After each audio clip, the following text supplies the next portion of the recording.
Hi friends, நாங்க வந்து இப்போ ஒரு மேட்ச் ப்ரிவியூட வந்திருக்கோம். என்ன மேட்ச் பாத்தீங்கன்னா டிசி விசஸ் ஆர்சிபி அங்க அருண் ஜெட்லி ஸ்டேடியத்துல நடக்குது. இதுக்கு முன்னாடி மேட்ச் தான் பாத்தீங்கன்னா 500 சம்திங் ரன் இந்த ஸ்டேடியத்துல அது ஈவினிங் மேட்ச்ல போயிருக்கு. இப்போ நைட் மேட்ச் வர எவ்வளவு போகுன்றதே எதிர்பார்க்க முடியாத அளவுக்கு நாங்க வெயிட் பண்ணிட்டு இருக்கோம். ஸோ இதுவுமே ஒரு ஹை ஸ்கோரிங் கேமா எதிர்பார்க்கறீங்களா? எப்படி எதிர்பார்க்கறீங்க? ஸ்கோரிங் தான். கண்டிப்பா இது ஒரு ஹை ஸ்கோரிங் கேமா தான் இருக்கும். சாரி, நாளைக்கு ஈவினிங் மேட்ச் தான் நடக்கும். சாரி, அவ்வளவுதான். நைட்டு தான் கண்டிப்பா ஹை ஸ்கோரிங் மேட்ச். கேஎல் ராகுல் நல்ல டச். இந்த பக்கம் சொல்லவே வேணாம். ஆர்சிபி பக்கம் எல்லாருமே டச்ல இருக்காங்க, நல்ல டச்ல இருக்காங்க. பேட்ஸ்மேன் 11 பேரும் டீம்ல இருக்கிற 11 பேரும் நல்ல டச்ல இருக்காங்க. கண்டிப்பா ஹை ஸ்கோரிங் கேம் தான். மத்த கருத்துக்களை சொல்லுங்க, பேசுவோம். அது அவருக்கு ராகுல் ஏன் நல்ல டச்ல இருக்காருன்னா, நான் ஆரஞ்சு கட் சொன்னனால வந்தான். நான் அது லாஸ்ட்ல வந்து அடிச்சீங்க, திலக் நான் மறக்க வர்மா மாட்டேன். இல்ல திலக் வர்மா மாதிரி அந்த இன்னிங்ஸ் திரும்ப ரெப்ளிகேட் பண்ண முடியுமான்னு தெரியல. திலக் வர்மா அந்த 100 அடிச்ச மாதிரி அந்த தான் இந்த இன்னிங்ஸ்ல 150மே திருப்பி அவரு T20 இன்னிங்ஸ்ல ஆட முடியாது. அந்த இன்னிங்ஸ்லாம் அதெல்லாம் எப்பயாவது ஒரு வாட்டி நடக்கிறது தான். 150 எல்லாம் என்ன நினைச்சிருக்க நீ? திருப்பி திருப்பி அடிச்சிருப்பாங்க எல்லா மேட்சும். அங்க இல்ல அதுதான் சொல்றேன். அந்த மாதிரி திரும்ப ஒரு கஷ்டப்படுறாங்க. ஒரு ஆள் 150 வச்சிருக்கா, அங்க ஒரு டீம் இல்ல, ரெண்டு டீம் இருக்கு. அது ரெண்டு டீம் இருக்கு, அதை விட்டுரு.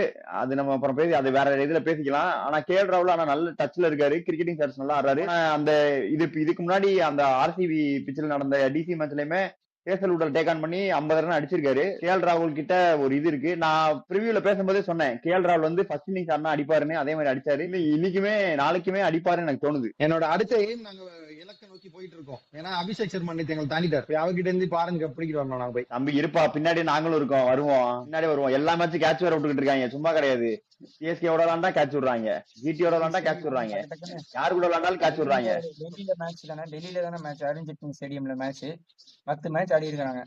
10 மேட்ச் நடந்திருக்கு. இப்ப ரீசெண்ட் ட்ரெண்ட்ல 6 மேட்ச் சிஎஸ்கே ஜெயிச்சிருக்காங்க, 4 மேட்ச் டிசி ஜெயிச்சிருக்காங்க. அவ்வளவுதான். ஆர்சிபி வின்னு. விராட் கோலியே ஜெயிச்சு கொடுத்துட்டு போயிடுவாரு இந்த கேமை. 1000 ரன் என்னமோ அடிச்சிருக்காரு. 1150 ரன் 160 ரன் அடிச்சிருக்காரு டெல்லிக்கு அகேன்ஸ்டா மட்டும். விராட் கோலி சிங்கிள் ஹேண்டடா வின் பண்ணி கொடுத்துட்டு போயினே இருப்பாரு. அவருக்கு டெல்லி தான் ஹோம் கிரவுண்டா? ஆமா, டெல்லி பாய். பேசுறதுக்கு எல்லாம் ஒண்ணும் இல்ல. ஆர்சிபி வின்னு. ஆனா இப்ப வந்து லார்ட்ஸ்னு சொல்லிட்டு இருக்காங்க. அத பத்தி நம்ம யோசிக்கணும். ஹோம் கிரவுண்ட்லாம் பேசாத. அவர் டெல்லியில மேட்ச் ஆடி பல வருஷம் ஆகுது. என்னைக்காவது ஒரு நாள் ஒரு மேட்ச் ஆடுவார். பேசிக்கலாம். இப்போ நீங்க ஐபிஎல் வாங்க. அதான் இப்ப டீம் சேஞ்ச், லுங்கிங்கிடி திரும்ப ஆடுவாரான்னு தெரியல. அதுக்கு போல அவங்க யாரை எடுத்துட்டு வருவாங்க? சமீரா எடுத்துட்டு வருவாங்களா, இல்ல சமீரா தான் ஆடுவாங்க. வேற யாராவது பவுலர் எடுத்துட்டு வருவாங்க? மிச்சல் ஸ்டார்க் எப்பதான் வருவாரு? 1ஆம் தேதி தான் வருவாரோ? மே 1 டெஸ்டிங்கே இருக்கு. சோ அவங்க என்ஓசி கொடுத்துட்டாங்கன்னா அந்த ஃபர்ஸ்ட் வீக் வருவார். இதுக்கப்புறம் இல்ல பொட்டிக்கு வயசுக்கு வந்தா என்ன, வரலன்னா என்ன, அதெல்லாம் ஒரு ஆப்ஷனே கிடையாது. பேசாதீங்க. துஷ்மந்த் சமீரா ஆடிடுவாங்க டிசி, அவ்வளவுதான். இல்ல பொட்டி பொடுக்கை எல்லாம் எடுத்துட்டு வர மாதிரி ரீல் போட்டுருந்தாங்க, அதனால கேட்டேன்டா, வேற ஒண்ணும் இல்ல.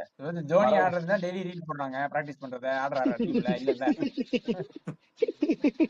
இந்த மாதிரிதான் எல்லாம் சும்மா ஏமாத்திட்டு இருக்காங்க. இல்லடா, இது ஃபர்ஸ்ட் டைம்னால கேட்டேன். அது நிறைய தடவை நம்ம பார்த்து பழகிட்டோம். ஆர்சிபி சேம் டீம் தான், ஜெயிச்சுட்டு வர வந்திருக்காங்க. அது ஆக்சுவலா அவங்க ஜெயிக்கல, ஜிடி வந்து கொடுத்துட்டாங்க.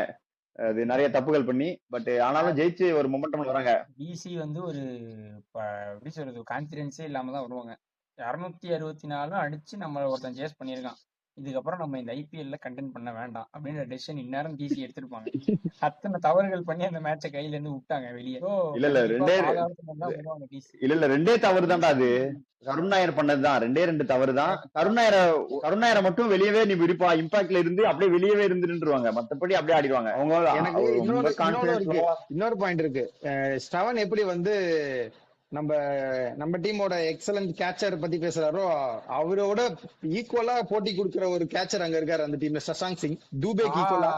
அது விடுங்க, அவர் பஞ்சாப்ங்க, அவர் விடுங்க, டிசிக்கு வாங்க. நீங்க கருண் நாயர் அவர் விட்டதுக்கு அப்புறம் இவங்க விட்டதுனால மேட்சே மாறி தோத்து போயிட்டாங்க. அதை விடுங்க, அது பேசி இது பண்ணியாச்சு.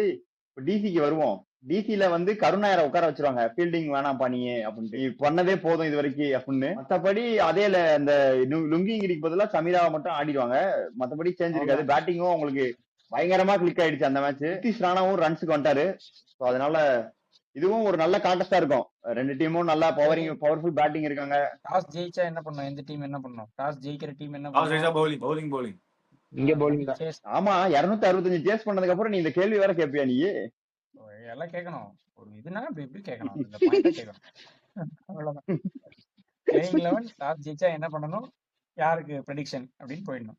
நீங்க அப்படி பிளேயிங் போயிடுவோம். ஓகே, மேட்சப் அடுத்து நடுவுல மேட்சப் இருக்கு, அதையும் போயிருவோம். அதான் கேஎல் ராகுல் விசஸ் ஜோஸ் ஹேசல்வுட் தான். Bhuvneshwar Kumar, Josh Hazlewood. Virat Kohli versus all DC bowlers நான் சொல்றேன். இன்னைக்கு விராட் எந்த பவுலரும் விராட் கோலி, அதான் எந்த பவுலருமே விராட் கோலி அவுட் ஆக்குறதுக்கு நீ அக்ஷர் பட்டேல் விசஸ் விராட் கோலி நல்லா இருக்கும்டா contest. Left arm spinner Virat Kohli கிட்ட இருந்து செஞ்சுரி இருக்கு நாளைக்கு கேம்ல. Virat Kohli is going to hit century. ஆமாமா, அவர் வேற வந்து 81 அடிச்சுட்டு ரொம்ப கம்மி ரன் அடிச்சோன்னு கோவத்துல வேற போயிருக்காரு, கொஞ்சம் வருவாரு. கண்டிப்பா ரன் இருக்கு. ஆரஞ்சு கேப்ப கேஎல் ராகுல் ஃபர்ஸ்ட் இன்னிங்ஸ்ல வாங்கினா செகண்ட் இன்னிங்ஸ்ல விராட் கோலி வாங்கிட்டு போறாரு மட்டும் பாருங்க. அப்ப இன்னைக்கும் ப்ரெடிக்ஷன் பண்ணிருக்கான். அப்போ டாஸ் யார் ஜெயிப்பாங்கன்னு அன்னைக்கு பண்ண வரையே நடந்ததுடா. சரவணே, நீ வந்து இது எஸ்ஆர்எச் வந்து டாஸ் ஜெயிச்சு பவுலிங் போடுவாங்கன்னு. நம்மளாம் டீம் ப்ரெடிக்ஷன், மேட்ச் ப்ரெடிக்ஷன். ஆமாமா, அவன் டாஸ் ப்ரெடிக்ஷன் போய்கிட்டு இருக்கான். சரி, நம்ம வழக்கமான வின் ப்ரெடிக்ஷன் போயிடுவோம். அவன் வெங்கட் வந்துட்டு ஆர்சிபி ஜெயிக்கும்னு சொல்லிருக்கான். நீங்க எல்லாம் என்ன சொல்றீங்க? நானும் ஆர்சிபி ஸ்டேட்டா போறேன். 3 ஆர்சிபி. வக்தா ஆர்சிபி. எல்லாரும் ஆர்சிபி சொல்றீங்க. அது மட்டும் எனக்கு தெரிஞ்சு பயமா இருக்கு. நான் டிசி சொல்றேன். ஏதாவது பண்ணி பாயிண்ட் கொண்டு வந்து நமக்கு வந்துரும் ப்ரெடிக்ஷன் பாயிண்ட் வந்து. நீங்க எல்லாம் ஆர்சிபி, நீங்க 4 பேரும் ஆர்சிபி, நான் டிசி. எனக்கு வந்து என்னமோ தோணுது, ஏதோ தோணுது, அதனால டிசி. அதனால வச்சுக்கோங்க. ஜெயிச்சிரும் RCB win. RCB win, DC win. சரி, ஓகே. ஆன் திஸ் நோட் நாங்க வந்து ஆர்சிபி ஜெயிக்கும். நான் 3 பேர் சொல்லிருக்கேன், 4 பேர் சொல்லிருக்காங்க. நான் டிசி ஜெயிக்கும் சொல்லிருக்கேன்.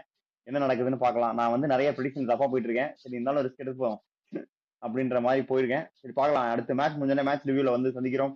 அதுவரை bye bye from wolves. Bye bye. ஊர் சுத்தி பயவுல நினைச்சியா? நாங்கெல்லாம் வயிறு நிறைய சாப்பிடணும், வஞ்சனம் இல்லாம உழைக்கணும். ஆஹா, அருமையான பாலிசி. Keep it